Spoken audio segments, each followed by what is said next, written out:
Good evening friends. দিনের শুরুটা আজকে হচ্ছে 4:30। এখন বিকেল 4:30 বাজে। সকাল থেকে আমরা হোটেলের মধ্যেই ছিলাম, আজকে কোনো প্ল্যান ছিল না। আমাদের ট্রেন অ্যাকচুয়ালি হচ্ছে 7:35 অযোধ্যা ক্যান্টনমেন্ট থেকে জম্মু তাওয়াই এক্সপ্রেস। তো সেই জন্য প্ল্যান ছিল এই যে সারাদিন সকালবেলাটা আমি এমনি জাস্ট রেস্ট নিয়ে লাঞ্চ টাঞ্চ করে বেরিয়ে যাব, কারণ অযোধ্যা ধাম থেকে আমাদের রিটায়ারিং রুম বুক ছিল।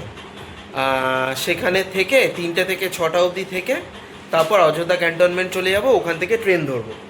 এবার ব্যাপার হলো যে যদিও এই ট্রেনটা অযোধ্যা ধামের উপর দিয়েও যায়, প্রথমে অযোধ্যা ক্যান্টনমেন্ট তারপরে অযোধ্যা ধাম। তাহলে অযোধ্যা ক্যান্টনমেন্ট কেন? তার মেন রিজন হচ্ছে যে অযোধ্যা ধামেতে ট্রেনটা মাত্র 2 মিনিট দাঁড়ায় আর ক্যান্টনমেন্টে দাঁড়ায় হলো 5 মিনিট। এখন প্রবলেম এটা হয়েছে, এবারের টিকিটটা একবারে যাচ্ছে তাই পড়েছে, একটাও লোয়ার বার্থ আমরা পাইনি। দুধাপে কাটা হয়েছে, সবকটাই মিডল বার্থ আপার বার্থ, আর শুধু যেহেতু আমার বাবা মারটা আবার আলাদা করে কাটা হয়েছিল সেইটা 2টো লোয়ার বার্থ পড়েছে। এবার তার জন্য কি হয়েছে, আমার মিমির, মেঘার আর আমার শ্বশুর শাশুড়ি এবং শালার এই 6জনের B1-এতে পড়েছে, আর আমার বাবা মার পড়েছে হলো B4। তো সেই জন্য আমরা ক্যান্টনমেন্টটাকে প্রেফার করেছিলাম, যাতে 5 মিনিট অ্যাটলিস্ট টাইম পাই ট্রেনেতে ওঠার। এখন বলা তো যায় না যে সবকটাই AC3 টায়ার, হট করে মধ্যিখান দিয়ে যদি কোনো একটা অন্য কোচ ঢুকিয়ে দেয়, ট্রেনের তো কোনো বিশ্বাস নেই। সেই জন্য আমরা ঠিক করি যে না, একটু 5 মিনিট একটু টাইম নিয়েই উঠবো। গতকাল আমরা যখন দশরথ মহল এবং ওই কনক ভবন গেছিলাম, আমাদের সঙ্গে মেঘা ছিল না, শুধুমাত্র আমি, আমার শ্বশুরমশাই আর বাবাই গিয়েছিলাম। কারণ মেঘার শরীরটা গতকাল থেকে একটুখানি খারাপ, হালকা জ্বর মতন এসেছিলো, হাত পা ব্যথা, এগুলো এই প্রবলেমগুলো ছিল। সেই জন্য সকালবেলা তো রেস্টেই ছিল, বাট এখনও শরীরটা ঠিক ফিট হয়নি। তো তাই আমি ভাবলাম যে আবার অযোধ্যা ধাম যাব, আবার ওখান থেকে ক্যান্টনমেন্ট যাবো, কারণ ক্যান্টনমেন্টটা একটু দূর আছে। তো সেই জন্য আমি ডিসিশন নিলাম যে হোটেলেই থেকে যাই। প্রায় তখন কটা বাজে, প্রায় 11:15 বাজে, মানে চেক আউটের ঠিক আগে আগে হোটেলের রিসেপশনে ফোন করলাম, ফোন করে জিজ্ঞেস করলাম যে আমরা যদি একটু স্টেটা এক্সটেন্ড করতে চাই কত পড়বে। তো ওরা বললো যে এই 2টো AC ঘরের জন্য 1000 টাকা, আর আমার বাবা মার যে নন AC রুমটা সেটার জন্য 700 টাকা এক্সট্রা পড়বে টিল 5 PM। তখন আমি বললাম যে আমাদের সঙ্গে একজন একটু অসুস্থ হয়ে পড়েছে, তো একটু যদি 6টা অবধি করা যায় খুব ভালো। বলে সেটা করতে পারি, কিন্তু তার জন্য ফুল ডে ভাড়া দিতে হবে, কারণ আমাদের যে সুইপিং স্টাফ বা ক্লিনিং স্টাফ তারা 6টার মধ্যে, এই 5:30টার মধ্যে কিন্তু চলে যায়। তো ওই 5টার বেশি ওই জন্য আমরা কাউকে এক্সটেন্ড করতে দিতে পারি না। আমি বললাম ঠিক আছে তাই সই। তো বাইরে বেরিয়ে একজন অটোওয়ালার সাথে কথা বললাম, সে যেতে রাজি হলো। এখানে অটো তো নেই, টোটো। সে রাজি হলো, যাকগে সেই আপাতত প্ল্যান আছে। এখন এই 4:30টায় উঠেছি, রেডি ফেডি হচ্ছি, ব্যাগ ফ্যাগ মোটামুটি গোছানোই আছে, কারণ তখনই প্রায় গোছানো হয়ে গেছিলো। এইবার যাব হলো সোজা অযোধ্যা ক্যান্টনমেন্ট। আর একটা বিশাল বড় যুদ্ধ অওয়েটিং, কারণ সিট নিয়ে 2টো লোয়ার বার্থ পেয়েছি, কিন্তু সেটা B4-এতে, আর B1-এতে যে আমরা আছি সেখানে তো সবকটা আপার বার্থ, মিডিল বার্থ, সেখানে মেঘার মা তো উঠতেই পারবে না, কোনোভাবেই পসিবল না। এবার ওই B4-এতে যে পাঠিয়ে দেবো সেখানে তাহলে আবার একা হয়ে যাবে। ঠিক এক্সপেক্ট করছি হয়তো একটা লোয়ার বার্থ হয়তো জোগাড় করে ফেলবো, বাট ডোন্ট নো। আগে ক্যান্টনমেন্টে পৌঁছোই, তারপর দেখা যাবে। তো এই বন্ধুরা, এই যে অযোধ্যা ধাম জাংশন, এইটার পাশ দিয়েই আমরা চলে যাবো। সত্যি কথা বলতে আমি এখন যা দেখছি, এই অযোধ্যা ধাম জাংশন থেকে মানুষ যদি হেঁটে যায় হার্ডলি 8 থেকে 10 মিনিট লাগবে, আমি যে ডিস্টেন্সটা দেখলাম। কিন্তু এইটাই যদি আপনি টোটোয় করে যান, প্রথম কথা তো এখানে এক নটাঙ্কি আছে অ্যাক্রস বারাণসী, এবং এই অযোধ্যাতেও দেখেছি যে ব্যারিকেড, ভাই যেখানে সেখানে নট আর 9 to 9 এদের এই যে ব্যারিকেড সিস্টেম একটা আছে। যদিও সেটা হয়তো ভিড় কন্ট্রোল করার জন্য, এবং সেটাকে ক্রিটিসাইজ করছি না, কিন্তু এর জন্য কিন্তু যারা একটু বয়স্ক মানুষ তাদের খুব অসুবিধা হয়, মানে যারা বেসিক্যালি হাঁটতে খুব একটা পারেন না তাদের জন্য খুব অসুবিধা হয়। সেই জন্য এই টোটো বা ওই হ্যান্ড কার্ট এইসব বা ওই হুইল চেয়ার এইসব বেতে উঠতে হয়, এবং তার জন্য অনেক টাকা খরচা হয়ে যায়।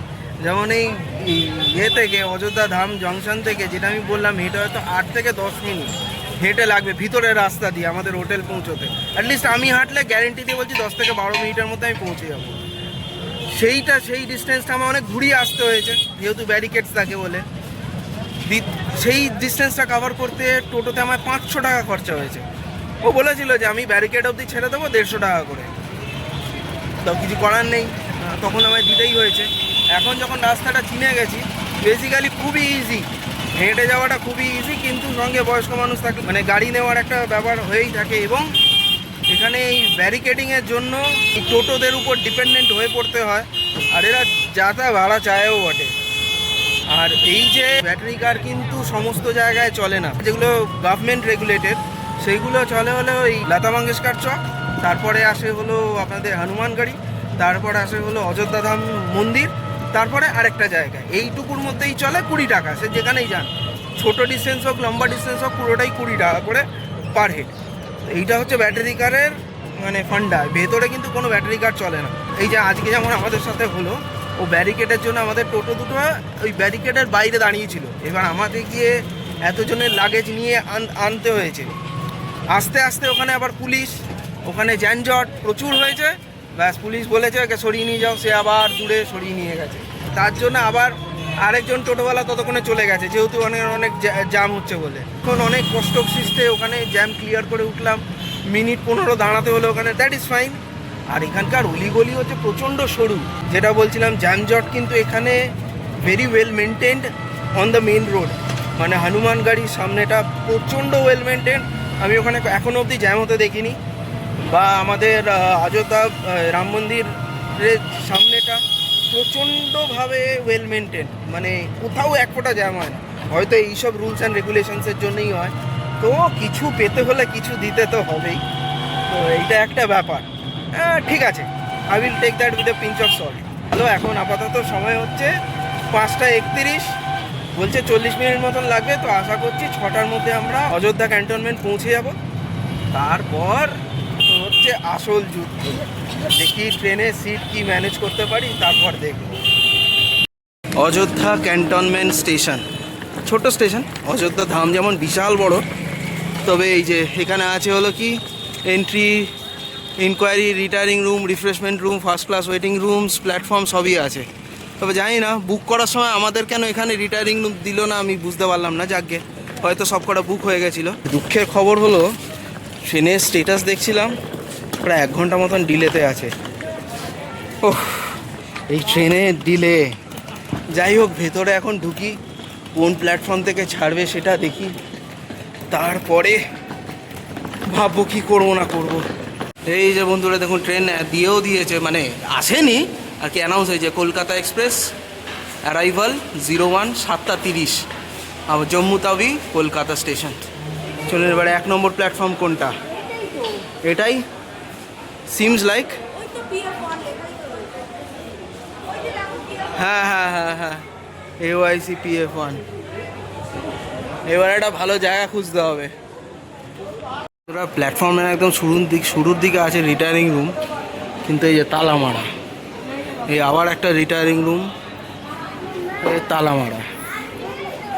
কিন্তু ওই জন্যই বোধ হয় IRCTC অ্যাপটাতে ছিল না, যে কারণে আমার অযোধ্যা ধামেতে রিটায়ারিং রুম বুক করতে হয়েছিল, কিন্তু ওটা তো ক্যান্সেল করে দিতে হলো। আর এই বুদ্ধিটা গতকাল রাত্রে আসেনি, আজকে সকালে যেহেতু ক্যান্সেল করেছি, পুরোটাই চোট, 200 টাকা করে প্লাস GST চোট হয়ে গেল।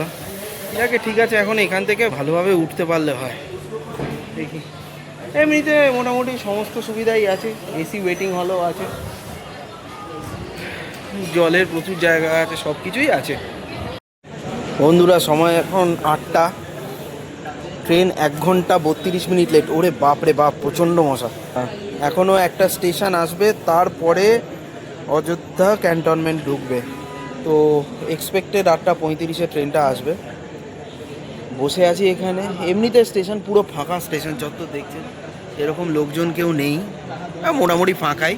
তবে প্রচুর বাঁদর, বাপরে বাপ, চারিদিকে তো মানে ভর্তি গিজগিজ করছে, কিন্তু আপনাকে খুব একটা ডিস্টার্ব করছে না। ঠিক আছে, ও নিজেদের মতো নিজেদের বাঁদরামো করছে, করে চলে যাচ্ছে। যাকে এই যে মিমি ভয়েতে আর কিছু বার করছে না খাবার দাবার, খালি বসে একদম বলছে ট্রেনে উঠেই খাবে। এত খিদে পাচ্ছে কিন্তু খেতে পাচ্ছে না, এদের ভয়। এই যে বন্ধুরা 13152 7টা 35-এর জায়গায় আসছে 8টা 46 বাজে এখন।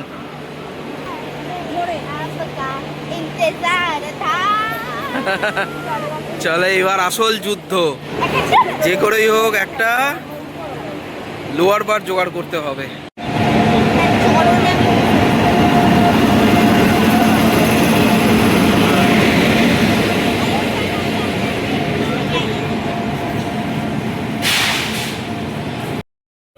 খাবার পাওয়া গেছে, স্টেশনে তো খেতে পারিস নি বাদলের ভয়। এই যে দিয়ে গেছে, এটা ভেজ থালি 150 টাকা। কপাল আমার। সুপ্রভাত বন্ধুরা, সময় 8:32, ট্রেন এখন 40 মিনিট মতন ডিলেতে আছে। এই কিছুক্ষণ আগে কোডারমা জাংশন টপকেছে আর কি। ট্রেনটা ভালোই চলেছিল, বারাণসী তো একদম টাইমে ঢুকিয়েছে। তারপরে মোটামুটি যতক্ষণ ঘুমোচ্ছিলাম ঠিকঠাকই চলেছিল, তারপর জানি না কোথায় আবার কি কারণে 30-40 মিনিট মতন ডিলে তো হয়ে গেছে আবার। যাই হোক, এখানে যারা আছে তারা বলছে যে মানে অ্যাটেন্ডেন্স যে ঠিক টাইমেই ঢুকিয়ে দেবে। তবে একটা জিনিস যেটা বুঝলাম, যে জৌনপুর থেকে বারাণসীর যে ডিস্টেন্সটা, এইখানেতেই প্রচুর বাফার টাইম ধরা থাকে। কারণ জৌনপুর যখন পৌঁছেছে তখনও প্রায় 1 ঘন্টা 40 মিনিট মতন ডিলে ছিল। বাট যেই জৌনপুর থেকে বারাণসী ঢুকলো একদম টাইমে, 3 না 4 মিনিট ডিলেতে। তার মানে প্রচুর বাফার টাইম ওর মধ্যে ধরা থাকে। তো গাড়ি যদি ডিলেতেও চলে, মোটামুটি ওই বারাণসী অবধি ঠিক ম্যানেজ হয়ে যাবে। এখন সকালে উঠে জাস্ট চা খেয়েছি, আর কিছু নেই। এখন দেখি কখন পৌঁছবে। নেটওয়ার্কের খুবই খারাপ অবস্থা, ভোডাফোন তো চলছেই না, আর জিও খুব টিম করে চলছে। তো এটা খেয়াল রাখবেন। আর এখন নিয়ে কী করবো, নেটওয়ার্ক নিয়ে কী করবো। এই দেখুন না ভাই, এখন আমরা বোধহয় ইউপি এখনও বোধহয় ছাড়াইনি, এখনও ইউপির মধ্যেই আছে। বিশাল বড় রাজ্য বাবা। কাল রাত্রে একটা জিনিস বলতে ভুলে গেছিলাম, যে অযোধ্যা ধাম থেকে যে কারণে আমরা টিকিটটা সরিয়ে নিয়ে অযোধ্যা ক্যান্টনমেন্ট করেছিলাম, তার মেইন রিজন ছিল যে 2 মিনিট দাঁড়ায় অযোধ্যা ধামে। কিন্তু এবার দেখলাম যে অযোধ্যা ধাম যখন পৌঁছলো প্রায় 10 মিনিট মতন দাঁড়িয়েছিল। এখন এইটা আমাদের হোটেল থেকেও বলেছিল যে আগের দিন নাকি 16 মিনিট মতন দাঁড়িয়েছিল। যাকে তো তার মানে হয়তো একটু বেশি সময় দাঁড়ায়, শিডিউলড টাইম হয়তো ফলো করে না। তো এটাও মাথায় রাখতে হবে একটা জিনিস। কিন্তু এটাও ঠিক, ট্রেনের কোনো ভরসা নেই, কোন দিন দেখবেন ঠিক টাইমে চলছে, সেদিন কি করবেন। তো সেটা ভেবে চিন্তে নেবেন। যে আমরা যেমন অযোধ্যা ক্যান্টনমেন্টে 5 মিনিট দাঁড়ায় বলে ওখান থেকে উঠেছি, অযোধ্যা ধাম থেকে কিন্তু প্রচুর লোক উঠেছে, এটাও ঠিক যে ততক্ষণ দাঁড়িয়েও ছিল। তো হয়তো ওই কত লোক উঠছে তার উপর ডিপেন্ড করেই হলটা দেয়। So I think that is also safe, আমার যা মনে হয়। কি বুঝছেন বন্ধুরা? হ্যাঁ, এগুলো উড়ে এসে জোরে বসেনি, আমরাই ফেলেছি সব। সত্যি আমাদের যে কবে জ্ঞানগম্যি হবে। তো যাই হোক বন্ধুরা, বাবা ভোলেনাথের কৃপায় একটা ভালোই ট্রিপ আমাদের সম্পন্ন হতে চলেছে। থাকা, খাওয়া, ঘোরা সব কিছুই সুপারহিট। শুধু একটু বেশি খরচা হলো টোটো ভাড়ায়। এই ট্রেন যাত্রার আগে যে ভয়টা পাচ্ছিলাম তার আর কোনো সমস্যা হয়নি, কারণ একটি লোয়ার বার্থের ব্যবস্থা হয়ে গিয়েছিল আরেকটি বাঙালি ফ্যামিলির সহযোগিতায়। বাঙালি তো বাঙালিকে দেখবে বলুন। আর ট্রেনের কথা না, খুব একটা খারাপ অভিজ্ঞতা ওভারঅল নয়। তবে আমাদের যদি একটু আরও উন্নত রুচি ও সামাজিক বোধ থাকতো, তাহলে হয়তো এই যাত্রাটি আর একটু সুখকর হতো। ও বন্ধুরা, বিফোর টাইমে বর্ধমান ঢুকে গেছে। 33-এ ঢোকার কথা, এখন সময় 28। তো পানাগড় অবধিও 20 মিনিট মতন ডিলে ছিল। তো বোঝাই যাচ্ছে যথেষ্ট মানে বাফার টাইম ধরাই থাকে। ট্রেন কিন্তু বিফোর টাইমে বর্ধমান ঢুকে গেছে। তো ট্রেন এখানে দাঁড়ানোর কথা 2 মিনিট, বাট আগে ভাগে ঢুকে গেছে, তো একটু বেশি সময় দাঁড়াবে। আর দেখছেন কত লোক উঠছে বাবা, প্রচুর লোক নেমেছে। তো ঠিক আছে, মনে হচ্ছে টাইমেই পৌঁছে যাবো। সময় 1:35, আর এই বর্ধমান স্টেশন ছেড়ে দিল। এর পরের স্টপেজ কামারকুণ্ডু, আর তারপরেই দক্ষিণেশ্বর। প্রায় 1 সপ্তাহ পর আবার বাড়ি ফেরা, আর অপেক্ষা আবার একটি নতুন গন্তব্যের পথে বেরিয়ে পড়া। কেমন লাগলো আমাদের এই 10 পর্বের বেনারস অযোধ্যা যাত্রা জানাতে ভুলবেন না বন্ধুরা। দেখা হচ্ছে খুব শিগগিরই এবার একটু অন্য স্বাদের বেড়ানো নিয়ে। সঙ্গে থাকবে অনুরোধ রইল।